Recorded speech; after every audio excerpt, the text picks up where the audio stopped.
Nabi SAW mengabarkan orang yang menjawab azan itu masuk surga. Tujuan azannya masuk surga. Semudah itu kan syarat masuk surga. Man qala la ilaha illallah dakhala jannah. Yang baca la ilaha illallah pasti masuk surga. Bacaan azan adalah la ilaha illallahnya. Mulai dari bacaan setelah takbir, asyhadu an la ilaha illallah, asyhadu anna Muhammadar Rasulullah, lalu terakhir Allahu akbar la ilaha illallah. Man kana akhiru kalamihi la ilaha illallah dakhala jannah. Miftahul jannah la ilaha illallah. Siapa yang akhir kalamnya Allah masuk surga. Dan kunci surga ada pada la ilaha illallah. Jadi masuk, nyambung. Maka azan itu nggak main-main. Azan itu menyelamatkan orang yang menjawabnya. Mari kita baca surah Al-Fatihah. Kita kirimkan kepada ruh Nabi SAW, ruh Sayyidina Bilal, Sayyidina Abdullah, kemudian Sayyidina Umar. Ada juga muallif kitab ini dan guru-guru kita yang memberi sanad kitab ini. Al-Fatihah. Alhamdulillah. Bismillahirrahmanirrahim. Iya kenal ya Rasulullah. Syaratul ladzina an'amta 'alaihim Fadlu ijabatil muadzin, keutamaan menjawab muadzin. Kajiannya simpel-simpel tapi ini spesial. Ini salah satu bagian dari keistimewaan umat Nabi Muhammad sallallahu alaihi wasallam adalah menjawab azan. Sudahlah azannya tidak ada di agama sebelumnya, tentunya juga tidak ada keutamaan menjawab azan di agama sebelumnya. Maka dengan adanya azan di dalam agama kita, tentu ada juga keutamaan menjawabnya, ya. Dicetakan ini halaman 52. Fadlu ijabatil muadzin, keutamaan menjawab muadzin. Muadzin itu kalau bahasa Melayu lama itu bang, orang yang bang itu orang azan atau abang gitu. Jadi kalau di sini kan bang itu si abang ya. Kalau di sana bang, bukan bang kata, tapi orang azan itu disebut dengan sebutan begitu, ya. Al-muadzin berarti al-mu'lim di waktu salat, orang yang memberitahu waktu salat. Min syarafil ummatil Muhammadiyah, ya. Kita sudah baca Fatihah tadi? Sudah? Ya. Satu lagi Fatihah untuk orang-orang yang berjasa untuk membuat pengajian ini, ya. Semua pengurusnya, semua pewakaf masjid ini, ya, dan para santri-santri Kiai Abdul Rahman dan guru-guru di sana. Al-Fatihah.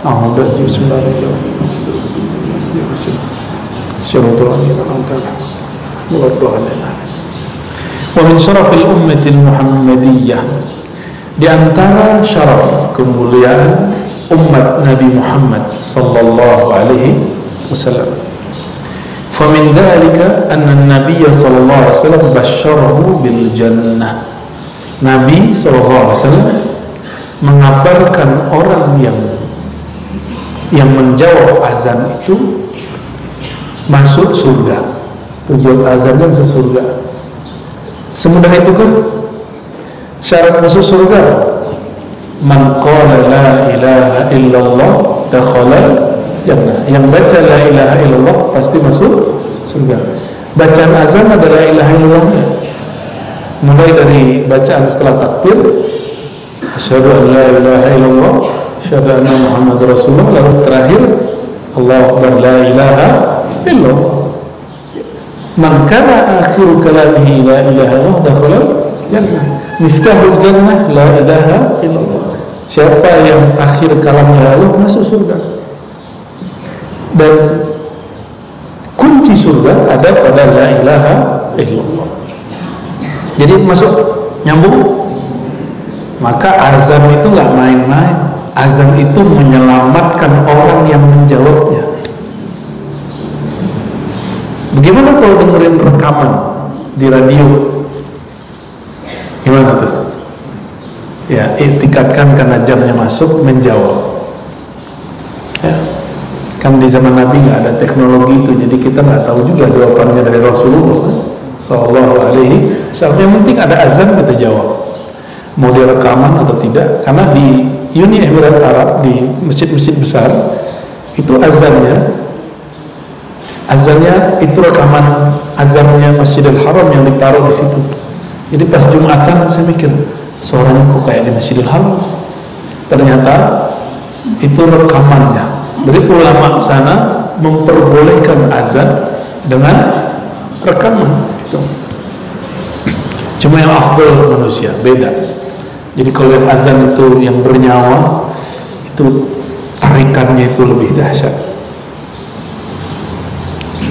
An Umar bin Khattab radhiyallahu ta'ala anhu, dari Sayyidina Umar radhiyallahu ta'ala anhu, beliau berkata, qala Rasulullah sallallahu alaihi wasallam, idza qala al-muadzin Allahu akbar, apabila muazzin baca Allahu akbar, Allahu akbar, lalu kamu baca faqala ahadukum Allahu akbar, Allahu akbar. Selama ini cuma dengar dari guru ngaji, sekarang kita dengar hadisnya, bahwa ini hadis Sayyidina Umar.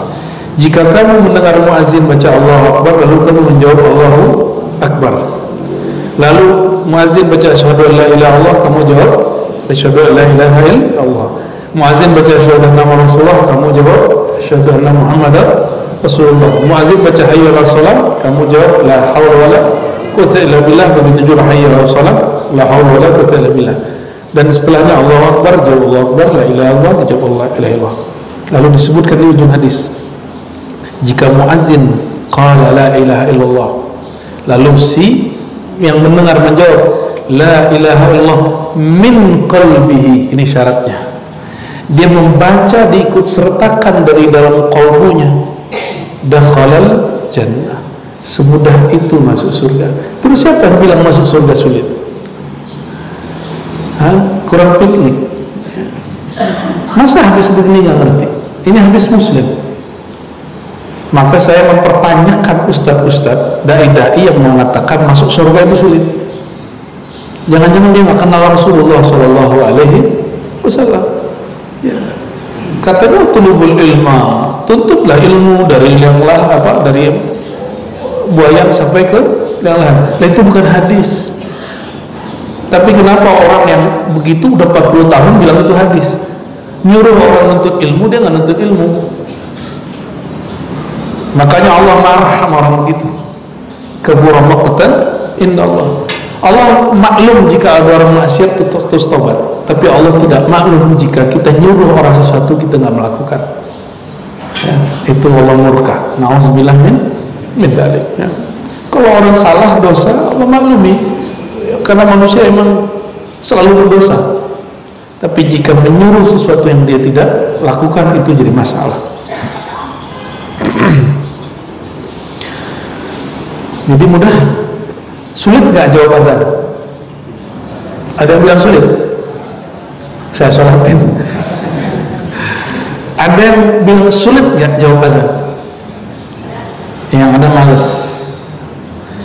Makanya menurut hemat kami, nonton, buka, mendengarkan musik dan segala macam di saat mendengarkan azan itu makruh secara fikih, tapi secara hakikat berarti menolak undangan masuk surga. Ya, tidak haram, tapi makruh. Tapi secara hakikat itu menolak undangan masuk surga. Ya.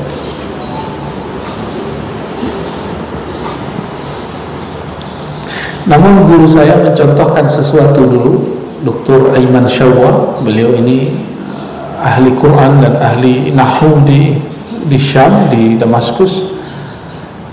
Beliau ketika ngajar, dan itu azan, ngajar itu ilmu itu wajib, sedangkan azan menjawabnya sunnah. Maka dia selesaikan taklimnya, selesai, baru dia jawab azannya. Pada azan sudah selesai 3 menit lalu. Itu saya baru dapat dari guru saya, Syekh Aiman Syawah, ya.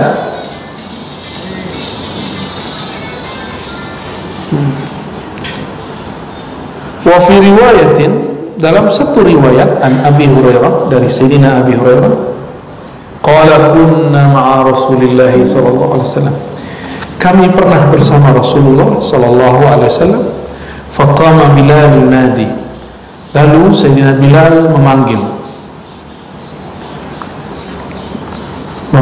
dalam pengertian azan.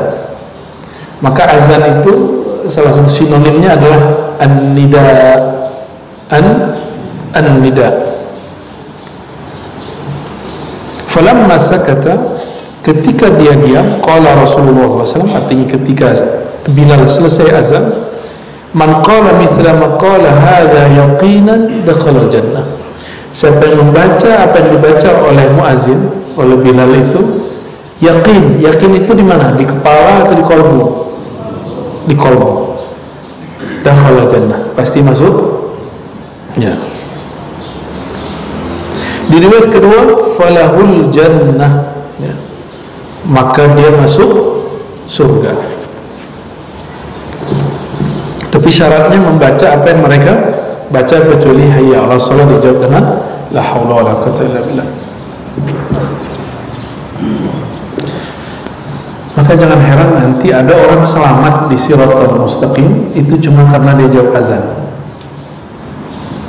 Jadi dia amalannya semuanya ditolak kecuali jawab azan. Ada beberapa wali Allah dulu ketika mereka hal, setiap azan mereka berdiri menghadap kiblat, lalu menjawab apa yang dibaca oleh muazzin. Ada wali-wali begitu, ya.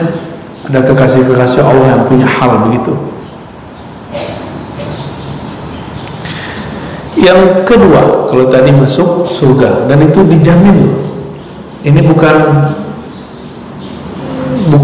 supaya semoga dia masuk surga, bukan.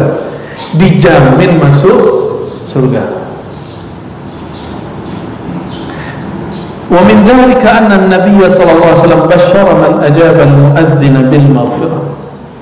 Nabi sallallahu alaihi wasallam memberi kabar gembira bahwa muadzin ketika azan lalu kita jawab, orang itu yang menjawab dapat maghfirah, dapat ampunan. Maghfirah itu bahasa Arab, itu artinya sesuatu yang menutupi aib. Semua kita punya aib, punya dosa, punya emosi, punya marah, punya tekar, punya sakit hati. Nah itu ditutup nanti sama Allah SWT, ya, bil maghfirah. Orang kalau sudah diampuni, dia ditutup aibnya, dia selamat. Nah, ini boleh juga diartikan orang yang jawab azan berarti tidak disiksa. Gitu. Namun harus ditambah ketika menjawab, ya, jawabnya asyhadu an la ilaha illallah wa asyhadu anna rasulullah raditu billahi rabban wa bil islami dinan wa bi muhammadin nabiyya atau rasulah. Biasanya yang kita baca Allahumma rabb hadhihi ad-da'watid tamah. Berarti doa azan ada berapa jenis?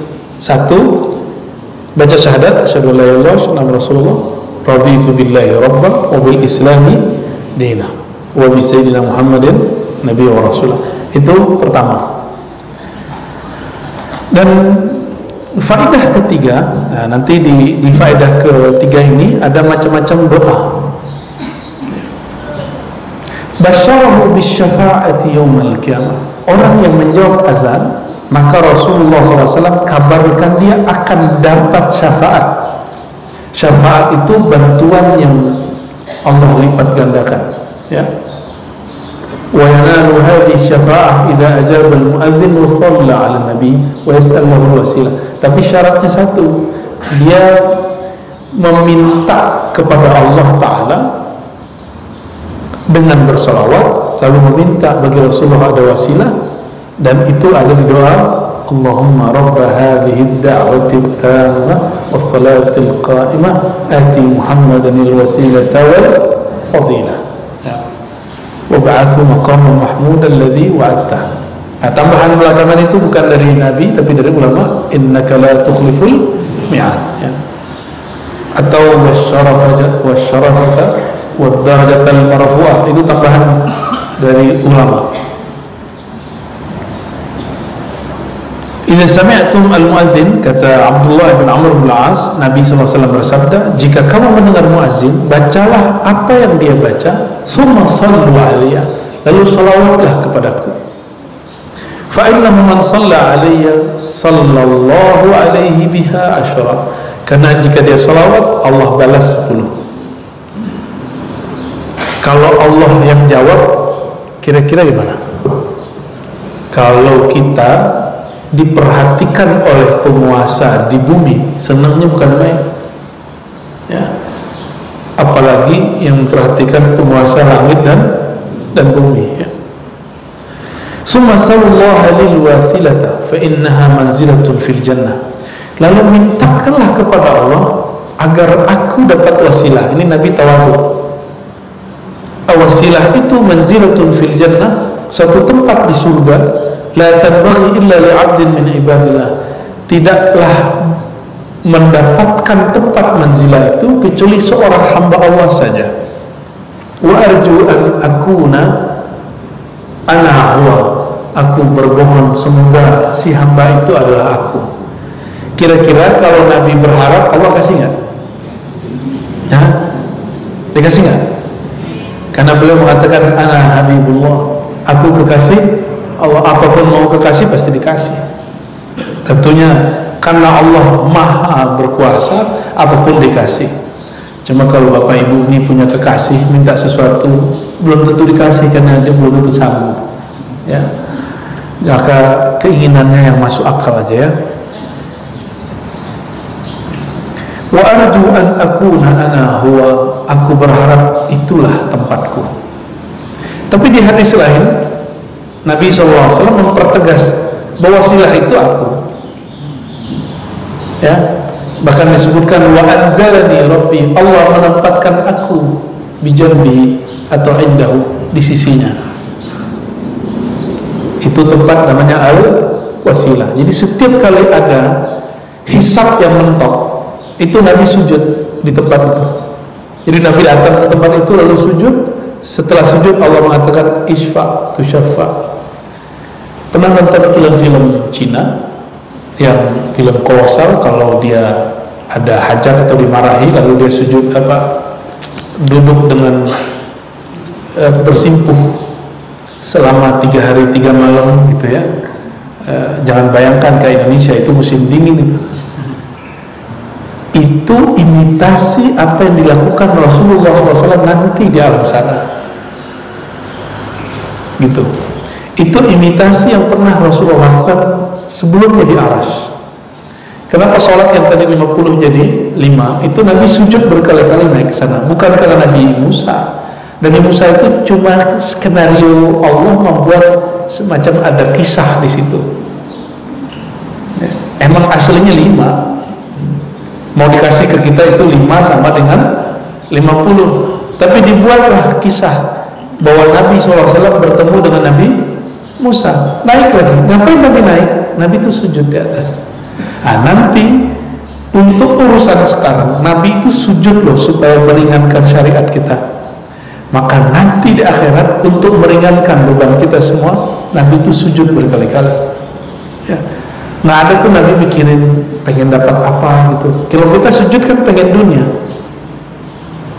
Nabi itu tuh nggak pernah sujud untuk dunia. Terlalu kecil sujud itu untuk minta dunia, ya.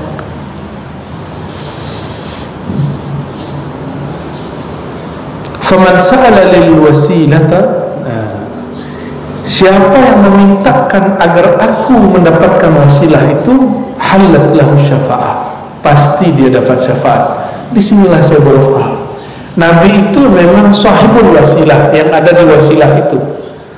Tapi Wasilah ini ada pada diri beliau, ada wasilah yang berkait dengan diri kita. Maksudnya apa? Wasilah artinya perantara. Wasilah untuk dirinya sendiri sudah cukup, tapi wasilah untuk dirimu belum. Bagaimana caranya? Berdoalah dengan doa ba'da azan itu. Apa doanya tadi?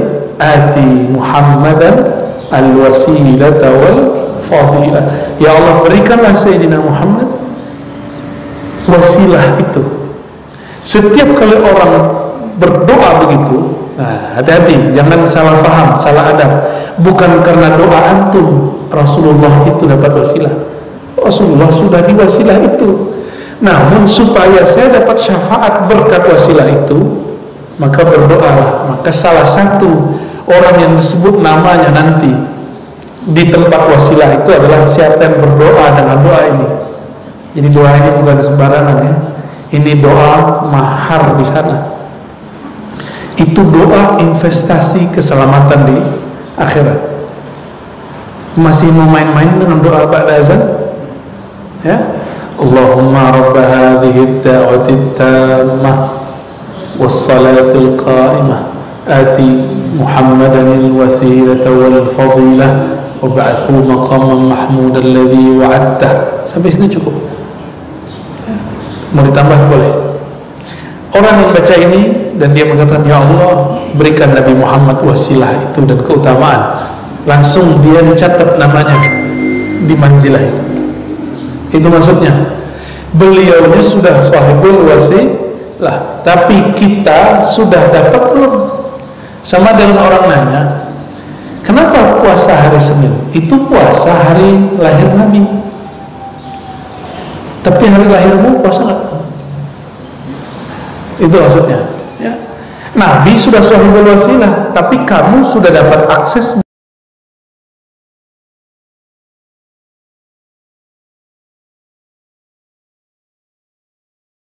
Belum paham maksudnya.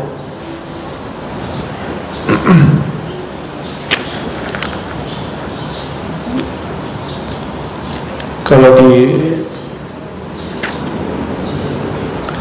doa yang lain, nah ini tadi berarti sudah dua versi doa ya.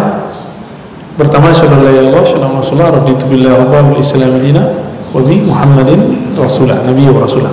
Yang kedua tadi sudah. Yang ketiga hadis Imam Tabarani, Allahumma rabb hadhihi ad-da'wati at-tammah was salatil qa'imah, masih sama.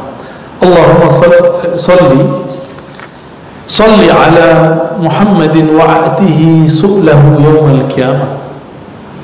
Pada berdoa ini. Jadi salah satu versi ketiga setelah kalimat yang sama, Allahumma rabb hadhihi ad-da'wati at-tammah was salatil qa'imah salli ala Muhammadin wa ati su'lah yaumal qiyamah. Masih belum selesai itu ya. Tapi itu cukup. Ya Allah, wahai Tuhan pemilik seruan ini dan salat yang akan dilakukan ini, berikan salawat kepada Nabi Muhammad dan tunaikan hajatnya, permintaannya pada hari kiamat. Jadi isi manzilah itu apa? Ini dia. Isi manzilah itu sujud Nabi yang berisikan doa selamatkan umatku. Siapakah nama yang terdaftar di dalam sujudnya itu? Orang-orang yang berdoa seperti ini ba'da azan. Ya. Oleh karenanya beberapa guru kami mewiridkan sholawat antara azan dan iqamat. Karena lafaz hadis sebelumnya, siapa yang mendengar muazzin lalu dia jawab, setelah itu dia bersolawat kepadaku, dia dapat 10. Berarti kalau dia sholat 100, 1000. Itulah yang disebut waktu mustajab. Cuma aneh orang salah faham ya. Maka dia mintalah dunia sebanyak-banyaknya antara azan dan, ya Allah saya butuh ini, ya Allah saya butuh ini, ya Allah saya butuh. Bukan itu maksudnya. Bahwa bainal azanain da'watun mustajabah, antara dua azan, maksudnya azan dan iqamat, ada doa yang mustajab. Itu karena berkah sholawat. Kalau sholawatnya dibanyakin, orangnya nggak perlu minta, Allah langsung kasih. Ya. Dan yang baca begitu ya, bahkan dia berdengarkan. Nah, ini dalil boleh mengeraskan bacaan doa setelah azan. Wa kana yusmi'uha man haulahu, lalu dia menjaharkan membaca doa itu agar terdengar oleh orang di sekitarnya. Wa yuhibbu an yaqulu misla dzalik, dan ingin berharap supaya orang membaca apa yang dia bacakan. Idza sami'a al-muazzin, ya. Lalu Nabi SAW mengatakan, siapa yang melakukan itu, yang membaca itu, ini khusus untuk yang membaca doa dan menjawab, wajabat lahu syafa'atu Muhammadin yaumal qiyamah, dia pasti dapat syafaat Nabi Muhammad sallallahu alaihi wasallam.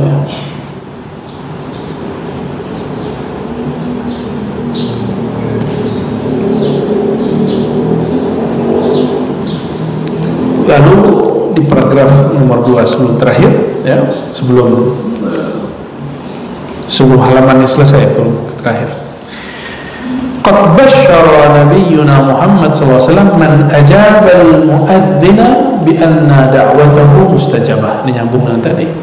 Nabi mengabarkan doa orang yang menjawab azan mustajabah. Tapi saran saya, mintalah yang pantas-pantas. Jangan minta yang remeh, ya. Man qala hina yunadil mudadi, nah, siapa yang membaca doa, nah, ini doa, versi doa ba'da azan yang keempat. Allahumma rabb hadhihi ad-da'wati tammah was-salatin nafi'ah, bukan was-salatil qa'imah, was-salatin nafi'ah. Dan Tuhan pemilik solat yang bermanfaat ini. Manfaat solat untuk Allah atau untuk kita? Untuk kita. Allah perlu solat kita nggak? Ya. Kalau Allah nggak disembah, masih Tuhan ya. Ya. Salli ala Muhammadin warda anni ridan la sakhata ba'dahu. Ya Allah, sampaikan salawat kepada Nabi Muhammad dan ridhoilah aku dengan ridho yang tidak ada lagi kemurkaan setelahnya. Itulah ridho yang qadim. Sekali Allah ridho, selama-lamanya dia ridho. Ini doa keberapa? Ini riwayat Imam Ahmad, cuma di dalam riwayatnya ada seorang imam yang kitabnya terbakar sebelum dia meninggal, 4 tahun sebelum dia meninggal, hafalan dia rusak. Maka dia mengabarkan hadis tidak terlalu detail dan tidak pas gitu. Namun hadis ini naik jadi hasan li ghairihi, tidak dhaif karena ada hadis penguatnya. Hadis-hadis yang tadi.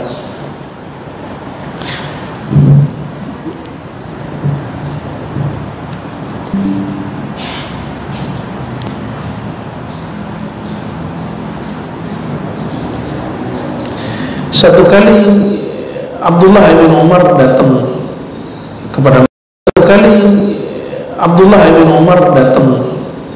kepada majelis Nabi dan menyaksikan ada orang yang kritis, lalu mengatakan, ya Rasulullah, innal mu'azzinina yufaddilunana. Wahai Rasulullah, itu para muazzin, mereka melewati kami, mereka kok lebih utama dari kami. Apa yang lebih utama? Derajat dan pahalanya tentunya.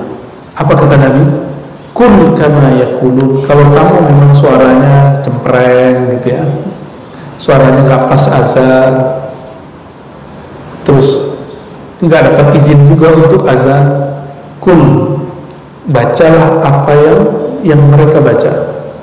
Kayak tadi, fa idza intahaita fasal tu'ta. Jika engkau selesai membaca doa itu dan membaca bacaannya, mohonlah kepada Allah, pasti engkau dikasih. Jadi perlu datang ke kuburan untuk doanya mustajab? Perlu ke Mekah dulu? Enggak. Bawa nur Mekahnya ke sini, nur multazamnya bawa sini. Itu ada pada sirnya azan. Kecuali kita sudah di Mekah, ya, sudah di depan multazam baru, ya, habis azan depan multazam, itu nikmat sekali.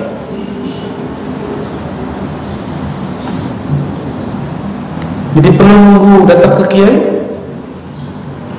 perlu nunggu datang ke wali? Enggak. Sirnya wali pun ada pada azan. Jadi kekasih-kekasih Allah itu kadang sir dia itu sederhana aja, di azan ada, ya. Ciri-ciri seorang wali apa? Salah satunya doanya mustajab, diridhoi Allah. Kalau begitu antum sudah menjadi kekasih Allah. Semudah itu loh. Yang masuk surga pasti kekasih Allah. Dan Nabi mengabarkan siapa yang menjawab azan dengan qalbunya, lisannya baca, qalbunya mengikuti, dakhala jannah, pasti masuk surga. Itu kekasih Allah. Wali am, kita sebut wali yang umum. Wali yang umum, ya, wilayah ammah. Lalu kenapa orang masih mengatakan jadi wali sulit? Lagi-lagi kurang piknik, ya. Betul, wali am itu nggak sadar dia wali. Yang sadar profesor, dia profesor, ya profesor itu sendiri. Dan orang yang ngerti dengan ilmu si profesor, ya. Wa min fadailil azan anna bainahu bainal iqamati da'watun mustajabah. Tadi saya sudah sebutkan juga, antara azan dan iqamah ada doa yang mustajab.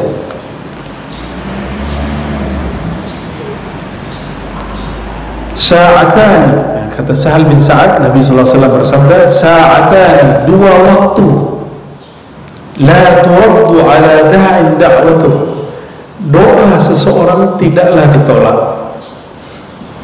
Yang pertama, hina tuqamus shalah, ketika iqamat.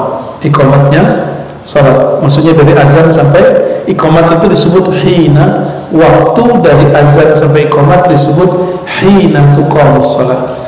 Dan yang kedua, fi saffi fi sabilillah, di jalan orang yang sedang berjuang kepada Allah. Fi sabilillah, musim perang, angkat senjata. Fisabilillah sekarang bukan angkat senjata, justru turunkan senjata, jaga kedamaian. Maka Bapak Ibu jangan nunggu angkatan TNI, anggota polisi untuk mensyukuri nikmat kedamaian ini. Kita yang akan yang buat, ya. Jangan nunggu mereka. Polisi itu juga manusia kok, TNI itu juga manusia kok. Jadi kita yang ngisi kedamaian itu. Maka orang-orang ini disebut bersyukur atas nikmat bernegara. Nah, hari ini itu orang mengeluh tiap hari, mengeluh dengan negaranya tiap hari, padahal dia masih makan tiap hari. Dia nggak ada loh kayak sekarang ini. Coba lihat berita baru, Palestina Israel perang lagi, benar? Coba tuh tiap hari dengerin sirine terus orang berjujuk-jujuk di atas. Suriah sekarang juga sudah ramai lagi. Turki sudah ramai lagi.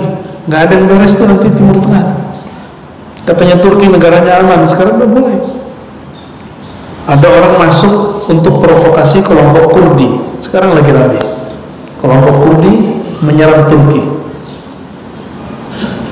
Mana negara Arab yang damai?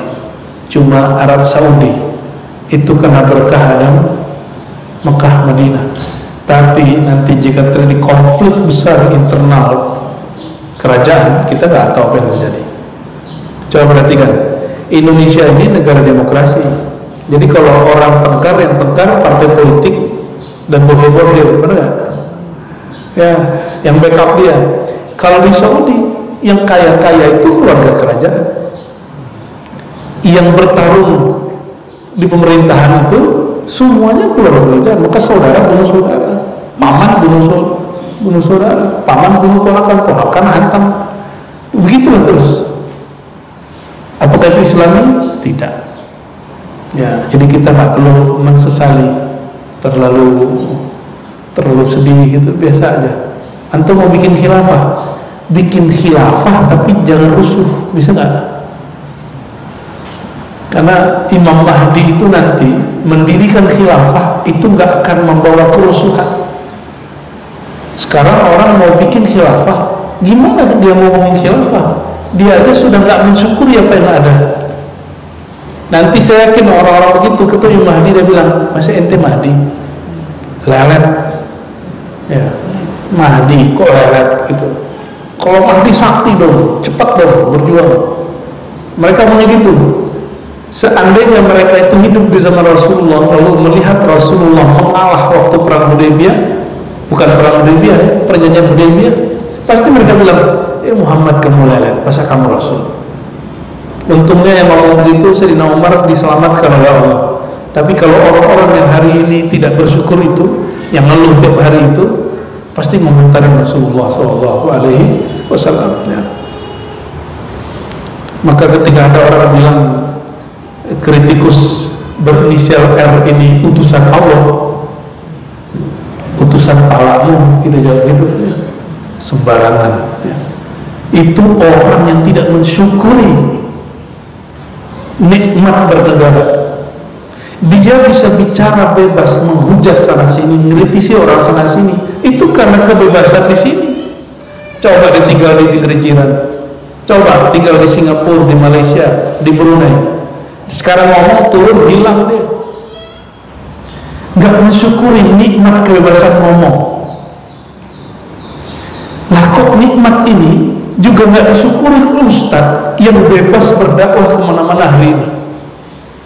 Makanya siap-siap itu ayat yang sering mereka baca itu, wa in kafartum itu ya, kalau kamu nggak syukuri nikmat kebebasan ini, tunggu nanti kamu nggak bebas ngomong, tangkap gitu ya, udah dikasih bebas bernegara, damai hidup, terus bermain-main dengan kelompok teroris, bermain-main dengan kelompok yang ideologinya terlarang, nggak mensyukuri. Ini hati-hati teman-teman yang sedang minat belajar Islamnya tinggi, jualan agama itu mudah. Kelompok-kelompok ekstrim itu sebenarnya mereka sedang tidak memperjuangkan Allah dan Rasulullah, yang mereka perjuangkan egonya. Kalau dia berjuang untuk Allah dan Rasulullah, coba lihat Rasulullah sabarnya 13 tahun ya. Udah begitu di Madinah lebih sabar lagi ya, sallallahu alaihi wasallam. Mana ada orang betul-betul ikut mengikuti pola Rasulullah, disinggung dikit balas, enggak sekarang? Benar nggak? Dicolek dikit nyolot gitu. Emang Rasulullah begitu? Emang Rasulullah begitu? Sejak kapan Rasulullah disentil kemudian Nabi nyolot ngomongnya? Gak ada. Nabi nggak pernah begitu. Bahkan beliau dihina, beliau dilempari najis, dilempari ataupun berdarah wajahnya, dan itu lengkap dengan kotoran-kotoran. Sayyidina Abu Bakar melihatnya nangis, beliaunya diam aja. Dan saya ziarah ke tempat masjid tempat beliau dulu berlindung di situ. Ternyata ada seorang Nasrani yang menyambut beliau. Nasrani itu masuk Islam, itu jadi masjid di daerah Taif. Maksud saya apa teman-teman semua? Kita itu membayangkan ikut Rasulullah itu cuma negara Islam. Gimana negara Islam mau jadi kalau yang kecil-kecil belum beres? Sifat yang kecil-kecil itu belum kita ambil ya, jangan mimpi dulu, colek dikit emosi, bakal jadi nggak kalau begitu? Mana ada orang begitu jadi ya. Rasulullah dicolek orang, jawabnya gimana? Fa innahum la ya'lamun, mereka nggak paham siapa aku. Kalau hari ini gimana? Kamu nggak tahu siapa aku, gitu kan? Nabi kalau dihujat orang, dihina orang, disakiti orang, ngomongnya sederhana, mereka tidak mengerti siapa aku.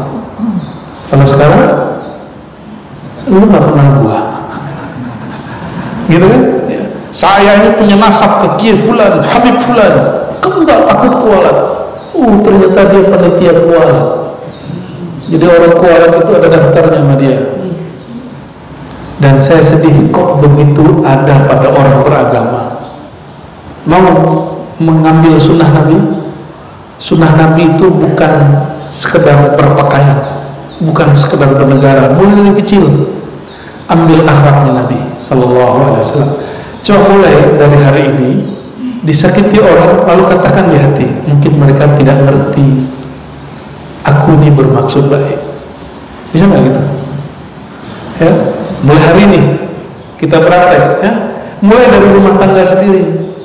Pasangan kita salah paham, Jangan kita balas emosi, cukup dalam hati, aduh pasanganku, istriku kok gak ngerti. Ya sudah, kalau kita paham gitu, itu orang yang disebut dewasa. Orang dewasa itu bisa jadi pemimpin masa depan.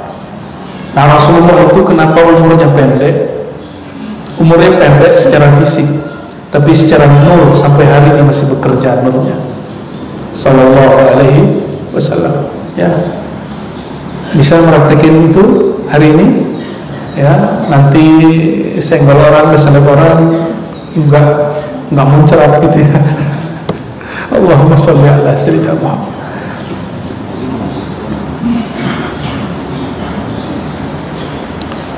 Tadi sudah berapa versi doa? Ada versi kelima.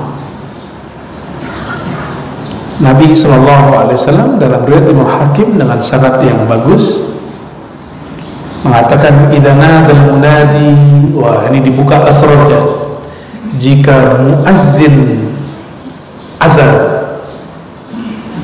jika muazzin, nah ini yang sampai coba dengerin, kalau kalian azan apa yang terjadi? Futihat abwabus sama, dibuka pintu langit. Buka pintu langit itu nggak mudah dong. Buka pintu guru aja sulit, ya benar nggak? Buka pintu tetangga aja nggak sembarangan. Ini pintu langit kebuka. Berarti azan itu sembarangan atau?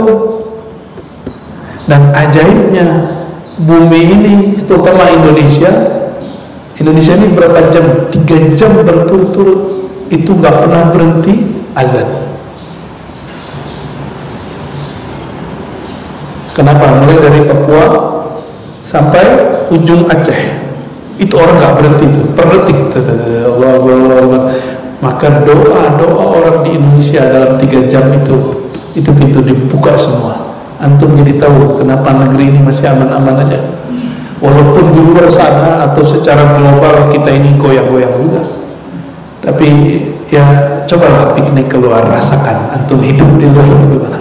Ya, nggak ada yang sebebas di sini, nggak ada yang bisa nikmat di sini. Ya. Hatta orang asing, kawan-kawan saya itu lebih senang tinggal di sini. Cuma jadi orang Indonesia itu sulit. Di sini orang asing keliaran, nggak ada polisi nangkep, nggak, jarang pemeriksaan tuh jarang. Kalau di Jiran sebentar-sebentar ada, ya. Oh apalagi muka-muka begini nih, oh indoor begitu ya. Betul-betul dihina kita. Ya. Cuma nggak boleh juga merasa terhina. Guru-guru ngaji di sana orang kita juga kok. Yang bikin negara-negara bagian dulu di sana kesultanan juga orang-orang Indonesia lama. Baik. Jika dibuka pintu langit, futihat abwaab sama, pintu-pintu langit dibuka, berarti pintu langit itu banyak. Baru langit satu lah ya. Langit satu ini ada sekian pintu. Kalau boleh disebut ada namanya babul azan, ada bab azan. Ya. Ada bab azan. Bab azan ini bab spesial. Kenapa? Lagi-lagi saya sampaikan, di Indonesia orang azan dari Papua sampai ke Sabang itu gak berhenti, minimal 3 jam. Minimal itu, bisa lebih, bisa 5 jam. Nanti coba cek sendiri perjalanan waktu rentang itu berapa. Maka di masa-masa itu doa di Indonesia jarang yang ditolak. Ya, doa-doa orang di sini jarang ditolak.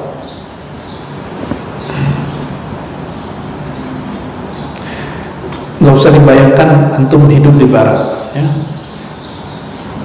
Yang pernah tinggal di sana, orang di sana tinggal di apartemen kecil, ya kan? Terus pajaknya tahu berapa? Ambil nih satu negara di Eropa, Prancis. Asuransi, pajak, segala macamnya itu 40% sampai 50-an. Bahkan teman saya mengatakan 60%. Kalau itu benar 60%, saya kan nggak ditarikin, kan saya bukan bekerja di sana, ya, cuma melancong kita. Mereka udah gak mau datang ke rumah ibadah, karena rumah ibadah tertentu ngambil lagi 1/10. Makanya rumah-rumah ibadah itu sepi, bangunannya megah tapi sepi. Ada yang ditarikin pajak segitu. Jadi wajar kalau di barat itu rumah sakit gratis, sekolah gratis. Kenapa? Tarikannya tinggi. Kita BPJS cuma 200, ngeluhnya seumur hidup. Itu pun minta digratisin lagi ya. Dan salah satu kampanyenya para caleg, kami menang BPJS gratis. Emang semudah itu? Ya silakan dicoba. Silakan dicoba ya. Itu negara yang disebut maju di sana, itu mereka diejek oleh negara tetangganya. Ini negara bikin mati masyarakatnya dengan pajak gitu ya. Jadi lebih ganas daripada cerita-cerita kerajaan masa lalu ketika raja-raja narikin upeti dan pajak. Ini 60%, Masya Allah. Mobil murah tapi pajaknya seharga mobilnya. Jiran kita Singapura, negara yang indah, yang ya walaupun kecil, kalau mau beli mobil itu ngurus surat dulu, harga suratnya sudah sekian persen hampir mirip dengan mobilnya. Coba antum beli mobil di sini gimana? Jadi kalau negara Indonesia mau orang nggak banyak beli mobil, buat peraturan seperti itu, berani nggak? Kan nggak ada yang mau. Oh, demonya bisa seumur hidup kayak gitu. Singapura demo nggak? Di Singapura demo begitu ditangkap ente ya. Di Indonesia udah baik-baik, aduh pasti aja dihujat ya. Ya itulah masa akhir zaman. Orang diberi hati minta jantung ya. Ulama-ulama, ustaz-ustaz bebas dakwah masih minta apa lagi, saya nggak bingung ya. Bingung kita sudah ya. Nah, di saat-saat ketika mereka nanti baru dibatasi ceramahnya, baru rasakan ya, la in syakartum ya, la azidannakum wa la in kafartum inna adzabi lasyadid. Sekarang antum mengeluh itu, udah hentikan ngeluh. Ingin bahagia, hilangkan ngeluh, terima apa adanya ya. Jangan berpikir di luar batas diri. Kok begini ya? Nah, itu langsung orang itu gak bahagia itu. Dan orang gak bahagia akan mulai badan tubuhnya sakit-sakitan. Saya gak nuduh orang yang sakit gak bahagia ya. Yang sakit yang sudah tua karena sudah lama dipakai. Tapi anak muda sakit-sakitan, berarti ada pikiran dia yang di luar kemampuan dia ya. Nah, ini wasiat untuk diri saya sendiri dan kita semua. Benarlah kata Nabi Sallallahu Alaihi Wasallam ya, ini pintu langit lagi dibuka, maka pintalah yang pantas menurut Allah, bukan yang pantas menurut kita. Itu ya. Kalau kata Nabi Khidir, Allahumma fa'al bi wa bihim ma anta lahu ahlun wa la taf'al bi wa bihim ma nahnu bihi ahlun. Ya Allah, perlakukanlah kami yang sepantasnya menurut Engkau, bukan sepantasnya menurut kami. Gitu ya.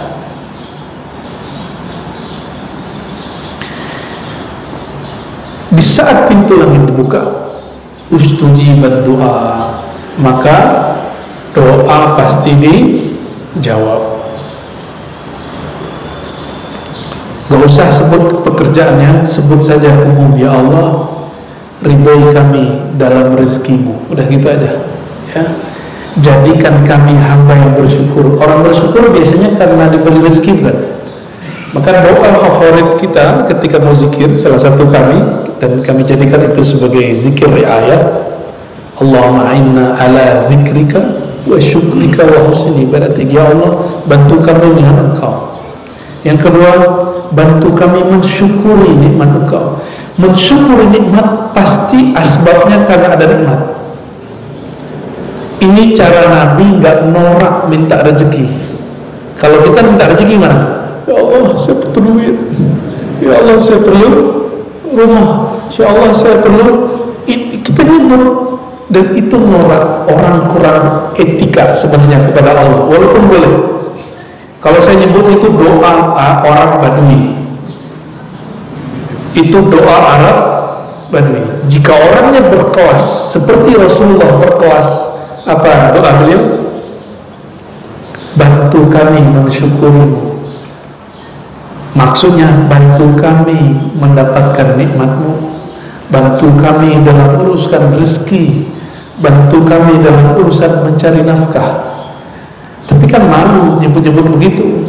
Bantu kami beli mobil, kan malu nyebut gitu. Ya, masa gitu doanya ke Allah? Bantu kami beli rumah, malu Pak nyebut gitu. Doanya gimana?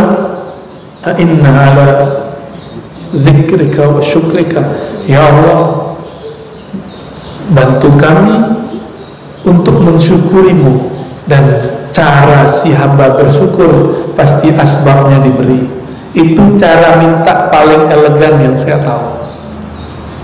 Ya, mau minta yang elegan kepada Allah, karena Allah ini Al-Hamid, terpuji. Al-Majid, Majid itu terpujinya elegan, itu disebut Al-Majid. Innaka Hamidun Majid. Ada kan begitu? Ya, setelah kita selesai baca sholawat, dan itu juga ada di Quran, sesungguhnya engkau maha terpuji dan engkau maha elegan. Itu ya, innaka Hamidun Majid. Jangan minta duit norak, ya. Jangan minta fisik.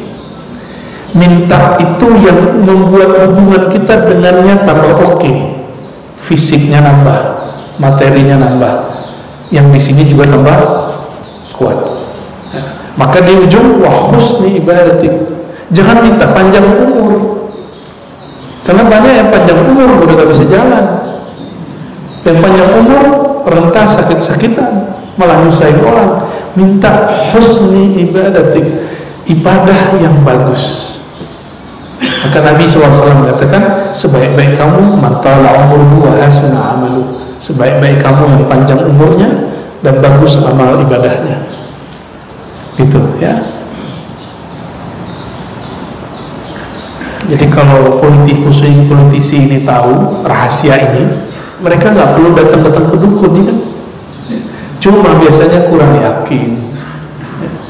Kalau orang paham bab ini, usaha-usaha dia nggak akan sebut secara detail kepada Allah. Dia cuma minta dengan doa-doa yang tadi, nanti Allah berkahi semua urusannya. Insya Allah. Faman nazala bihi karbun aw shiddatun falyatahayyan al-munadi. Ya. Fa idza kabbara kabbar. Kalau engkau sedang ada masalah, karbun itu bahasa Arab artinya ada masalah. Lagi ada masalah enggak? Enggak usah nunggu ketemu fulan, enggak usah harus ke kubur fulan, enggak mesti. Tunggu orang azan, datang ke masjid. Sebelum muazin azan, kita tunggu di masjid. Falyatahayyan al-munadi, maka tunggulah si muazin. Jika dia bertakbir Allahu Akbar, kabir, maka bertakbirlah. Jika dia baca tasyahud, bertasyahudlah. Itu terus seperti yang kita baca tadi, ya. Sampai terakhir, lalu bacalah doa. Ini doa kalau lagi ada hajat. Nanti silakan diputar kembali, ya. Ini mesti pakai bahasa Arab. Allahumma rabb hadhihi ad-da'wati at-tammati as-sadiqah al-mustajabah. Ya Allah, pemilik seruan yang sempurna, yang benar dan mustajab ini. Al-mustajab laha da'watil haqq wa kalimatit taqwa. Yang menerima, yang menjawab permintaan yang hak dan kalimatut taqwa. Ahyina 'alaiha wa amitna 'alaiha wa ab'athna 'alaiha wa ja'alna min khiyari ahliha ahya'an wa amwata. Hidupkan kami, matikan kami, dan bangkitkan kami dengan kalimat tadi, kalimat azan itu. Wa ja'alna min khiyari ahliha, dan jadikan kami hamba engkau yang terpilih. Khiyar artinya terpilih. Baik nggak cukup, terbaik. Maka kita baik itu karena dipilihkan oleh Allah Subhanahu wa ta'ala. Bukan kita yang milih, ya. Ahya'an wa amwata, baik di kalangan orang yang hidup ataupun yang mati. Setelah baca ini, minta hajatnya. Ada masalahnya, kadukan kepada Allah. Ya Allah, Engkau maha tahu urusanku, tapi aku ingin curhat kepada Allah. Curhatlah kepada Allah subhanahu wa ta'ala. Baru tutup tadi tambahan, Allahumma inni ala dzikrika wa syukrika wa husni ibadatik. Minta itu yang elegan, maka Allah akan kasih sesuatu yang elegan, sesuatu yang mulia dan pantas. Barangkali itu teman-teman, sahabat-sahabat semua, sudah selesai bab azan. InsyaAllah di bulan depan, jika umur kita panjang, tentang keutamaan umat Nabi Muhammad dalam membangun masjid, jalan ke masjid, dan duduk di masjid yang tidak ada di agama lain. Ya, membangun tempat ibadah hampir sama. Yang beda itu jalan ke tempat ibadah, satu langkahnya jadi rahasia. Bahkan duduk di sana, duduk begini, atau yang tidak sanggup duduk di bawah, duduk pakai kursi. Masjid-masjid kita masih belum ramah terhadap orang yang sulit duduk di bawah, karena kursinya masih sedikit. Ini sudah ada, ya, sudah ada beberapa. Semoga nanti tambah banyak, sehingga orang-orang yang rindu ke masjid tapi dia malu, nggak bisa duduk di bawah, dia masih punya tempat. Ya, baik. Ada pertanyaan atau cukup? Oke, 1, 2, 3. Oke, langsung pertanyaan, ya. Assalamualaikum warahmatullahi wabarakatuh. Kalau azan itu kan kalau misalnya ada sini ada kayak jauh ngomongnya. Iya, pinter. Yang nggak terbayangkan di zaman dulu inilah. Suatu kali ada guru kami orang Mesir tinggal di Ciputat waktu itu, ya. Dia naik ke lantai 2. Pertama dia datang, dia ngomong, habis azan sini, azan lagi. Dia bilang, Isya, ini nikmat besar nih, luar biasa orang Indonesia. Indonesia ini nggak putus-putusnya azan. Karena di Mesir nggak ada begitu, di Saudi nggak ada begitu, Pak. Itu mau dirapiin, Menteri Agamanya dibilang kafir sama teman saya yang doktor, ya. Ada kelas itunya. Lu apa urusannya? Di Malaysia biasa, di Brunei biasa, di Saudi pun biasa, dirapikan mikrofon apa namanya nih, toa itu gak ada urusan dengan masalah iman, itu masalahnya dengan kenyamanan dan elegan. Tapi karena memang orang Indonesia itu suka rame-rame, kearifan ini yang gak ada pada beliau waktu itu. Mungkin sekarang sudah mulai mengerti. Cuma yang merbon masjid kadang-kadang kurang arif juga. Jam 3 udah ramai. Saya itu jam 3 tuh baru tidur, Pak.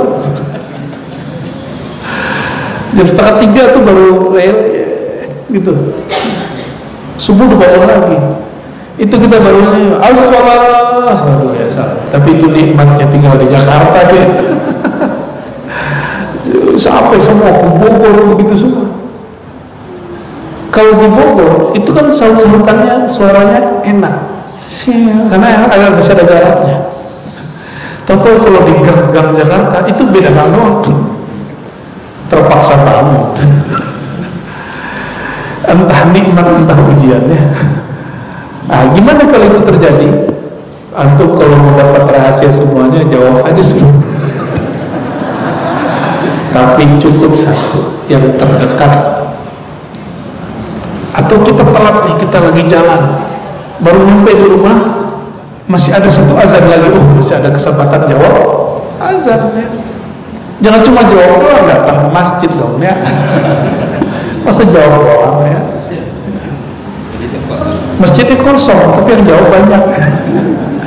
Modus. Jadi kita ini sering bertuhan itu kalau ada perluan doang. Giliran nggak ada keperluan, nggak datang. Egois. Yang boleh egois itu cuma Allah. Ya. Oke, fadhal. mic-nya mana tadi? Ya, kan?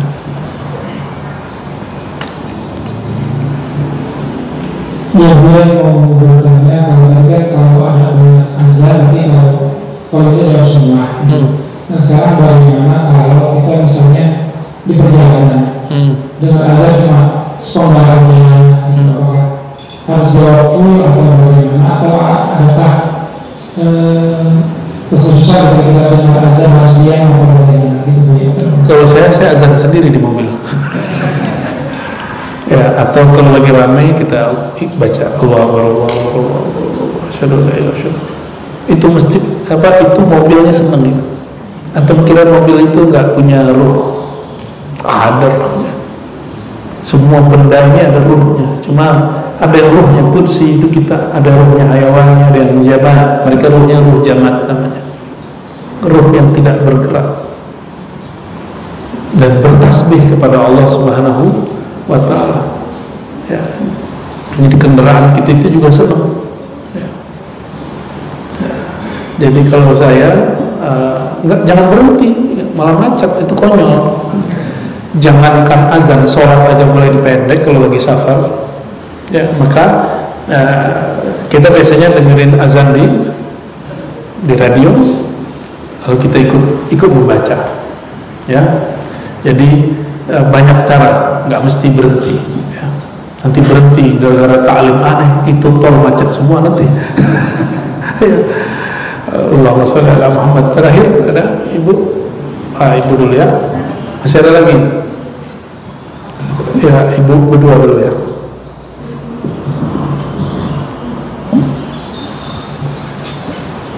Assalamualaikum Buya, izin bertanya. Perihal tadi Buya tentang turun azan dan akad masjid, bagaimana untuk wanita? Karena saya pernah mendengar bahwa keutamaan untuk wanita beribadah itu ya di rumah. Sementara untuk saya pribadi ingin sekali beribadah di masjid karena dia bisa lebih khusyuk. Iya, oke, baik. Maaf Bu, yang kedua, beberapa bulan lalu kan temanya berwudu. Ya. Bagaimana untuk berwudu sementara yang sekarang ini proses itu sekaligus kamar mandi, jadi kebanyakan kita berwudu di situ. Oke. Baik. Assalamualaikum. Dari wudu ya. Jadi dianjurkan tempat wudu itu beda dengan tempat buang air sebenarnya. Karena tradisi dahulu juga sama. Kalau sekarang karena minimalis, lebih hemat tempat, akhirnya disatukan. Kenapa? Karena wudu itu sebenarnya ada bacaan bismillahnya. Ya, dianjurkan baca bismillah dan dikuatkan. Nah, kalau di dalam kamar mandi atau buang air besar, bismillahnya mesti di dalam hati. Jadi kalau tetap berwudu di tempat buang air, maka sebut nama Allah di dalam hati, ya, jadi nggak masalah.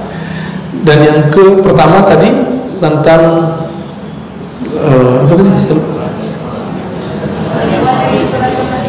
Oh, perempuan. Oke. Di kajian-kajian saya terdahulu lebih ke kajian fikih hadis, fahmul hadis, kita sudah sering sampaikan bahwa hadis yang menyebutkan bahwa sholat perempuan di rumah itu lebih baik, itu hadisnya tidak sampai derajat sahih. Hadisnya cuma hasan, riwayat Abu Daud dan beberapa imam yang lain dengan redaksi yang berbagai macam. Sedangkan hadis mengenai perempuan sholat di masjid itu hadisnya bertebaran di Sahih Bukhari dan Muslim. Contoh, istri Nabi Sofia ini istri Nabi yang Yahudi. Jadi Nabi tidak membenci Yahudi karena nasabnya, tapi karena mereka ingkar.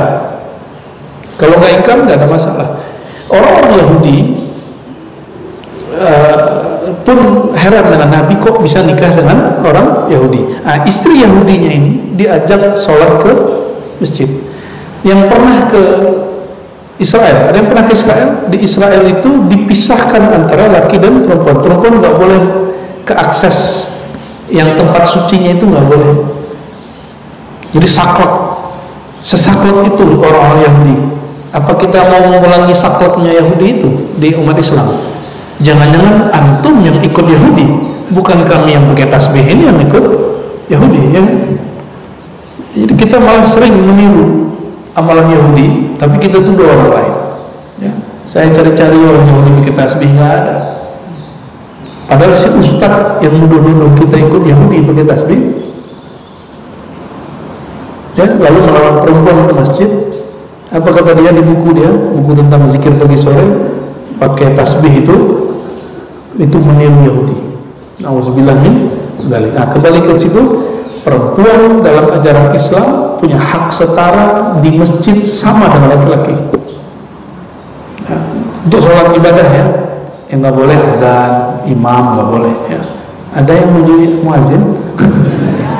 Nanti kami jatuh cinta semua nanti ya.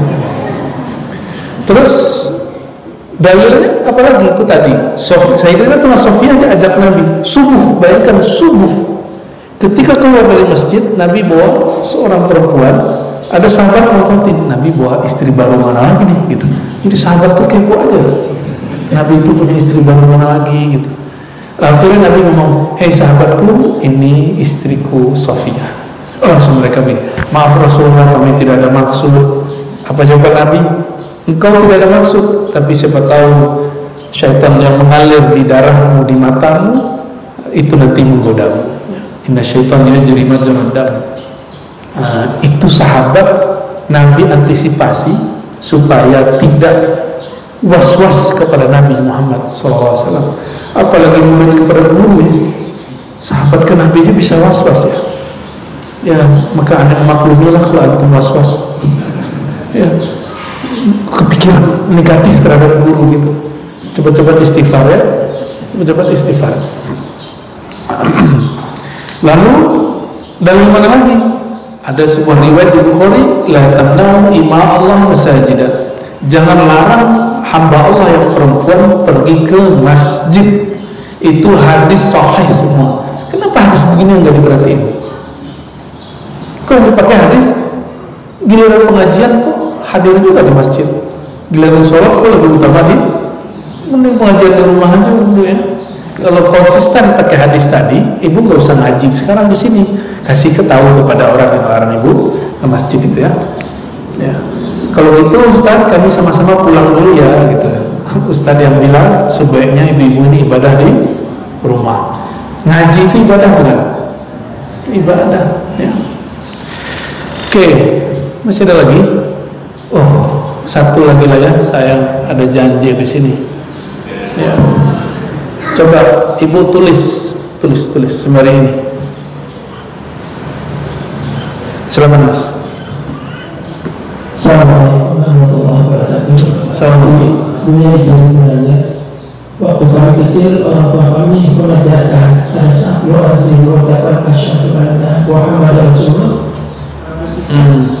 Ditiup gitu ya. Tapi membaca itu ya Marhaban bi habibi wa qurrata aini ya sayyidi Rasulullah. Itu bukan bagian dari hadis Nabi, itu cuma asrar yang didapat ulama. Selama tidak diyakini itu dari Nabi, hanya diyakini sebagai amalan ulama, maka dia tidak bid'ah. Namun kalau antum katakan ini dari Nabi, itu hadis palsu. Ya, ada rahasia, ada faedahnya.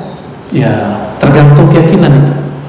Dan ini kemudian dinukil oleh Ismail Haqqi Nazili dalam kitab Fazinatul Asrar, dan dia tidak menyebutkan ini dari Nabi Muhammad SAW. Saya ingat saya, ya, itu amalan ulama. Ya, katanya bikin sembuh, bikin kuat matanya, gitu. Benar? Ya mungkin ada benarnya karena itu ditiup cara gitu. Asyhadu anna Muhammadar Rasulullah marhaban bi qurrati ya Rasul. Lalu sebenarnya tekniknya ininya ditotok dikit. Jangan ditekan, ditotoknya di sini. Tekan begini jadi matanya rusak nanti. Ditotoknya di sini. Baru gitu. Nah, tapi saya sudah mengamalkan itu lagi. Dulu mungkin adalah bangsa 5 tahun saya ngamalinnya. Sudah enggak. Inilah resikonya kalau belajar hadis jadi agak kritis sedikit. Ya, jadi hadis-hadis yang dhaif, bukan yang palsu, saya nggak minat lagi ngamalinnya. Ya, dhaif masih kita amalin, yang dhaifnya biasa. Tapi kalau sudah Ini bukan hadis Nabi ya, secukupnya aja. Yang penting dulu pernah ngamalin gitu. Itu masih pakai kacamata tuh, berarti nggak dapat sirnya kan?